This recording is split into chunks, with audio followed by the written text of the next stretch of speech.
So beforehand, they had thought of it more of like a single catastrophic event that would occur.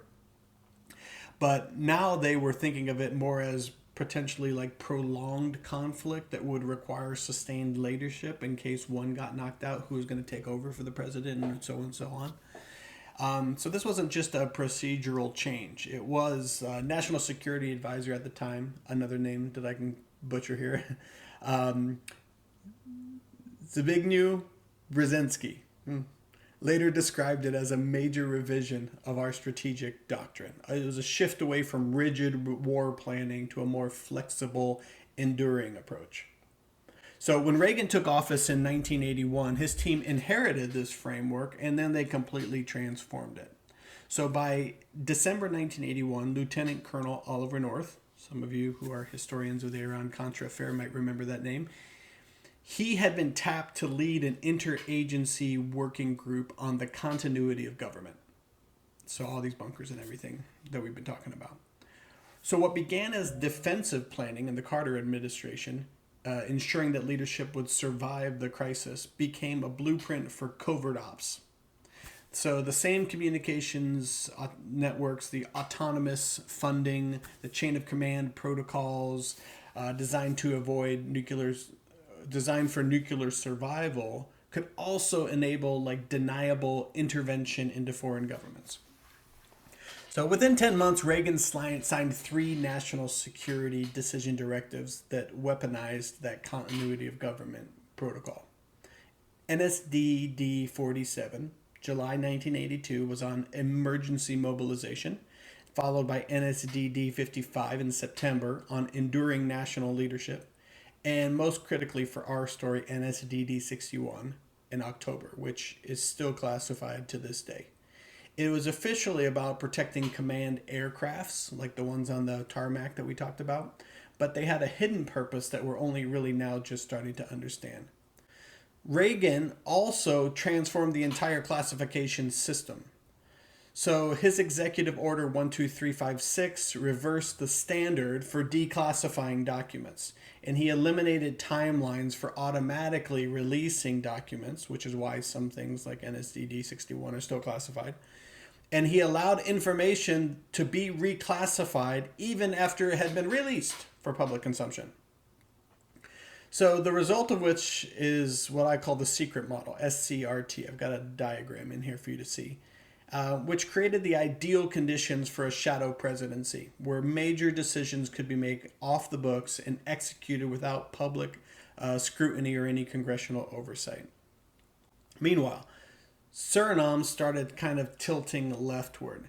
Bouterse was never an ideologue or an idealist in any particular camp. He was not ever a pure Marxist or a socialist, or he really was chameleon. They called him a wakaman in Suriname, somebody who was raised on the streets, who was more interested in power and looking out for himself, and kind of he was really good at reading the rooms and kind of seeing the weaknesses and playing different groups of people for his strategic benefit and to keep himself in power.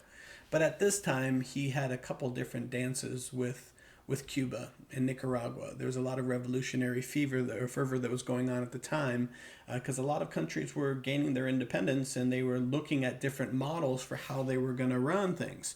So you had countries that historically had been colonial superpowers that had ran them, with foreign businesses and foreign interest in their countries.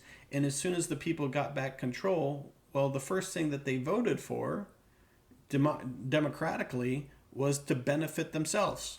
They were like, okay, we're going to take our land, our resources, our mineral rights, everything that we have, and we're going to use it for infrastructure and healthcare and build houses and literacy programs. This is what happened. There was a big movement in Grenada where a guy named Maurice Bishop took over, and he was doing that with his New Jewel movement. And this Maurice Bishop was a huge inspiration for Bouterse, right? He wanted to kind of model Suriname a little bit after what Grenada was doing. So this whole process was happening, and the Americans viewed this leftward drift as a big risk, because Ronald Reagan was, He's a former actor, right? He was a cowboy. He wore the white hat in the movies. He saw the world through black and white lenses. There's black hats and white hats, and there's no room for you to have flirtation with Marxist ideas or you're a communist if you're looking at anything in that world, and according to his mind.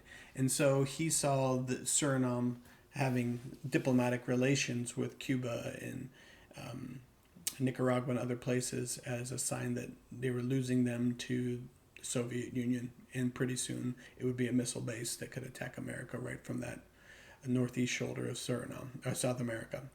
So this faction within Boutrous's military council aligned with Cuba, that guy that we talked about earlier, Badrisan Sital was his name. And he had met with Fidel Castro in Managua to celebrate the kind of the national liberation of Nicaragua at the time.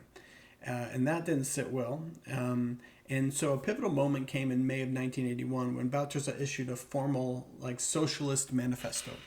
So according to Dutch intelligence agent Peter van Happeren, who we'll get to later, he's a very controversial figure in this story. But he said, and this has been confirmed by other sources, that Boutrous had made, and his advisor made a secretive trip to visit with Fidel in Cuba. So by June, Havana had established an official mission in Paramaribo. Now this alarmed Washington to no end. So by September of 1981, Dewey Claridge, who is the chief of the CIA's Latin American division, and he becomes a Iran-Contra figure himself, he debriefed the director of Central Intelligence on Suriname. So by early 1982, coup planning was underway. The formal Suriname-Cuba diplomatic agreement had happened a couple months earlier in November 1981, and that cemented the U.S. fears. And then when Boutrous's forced out President Chinna Sen, which is a name you're going to want to remember because he's going to come up here over and over again in the next few years or next few episodes. When he forced him out in February of 1982, allegedly over his disagreement with the Cuba thing, preparations accelerated. So the blueprint became NSDD-17. It was signed in January 14th of 1982, and it authorized military training for, quote, indigenous units and leaders, and, quote, public information operations and contingency plans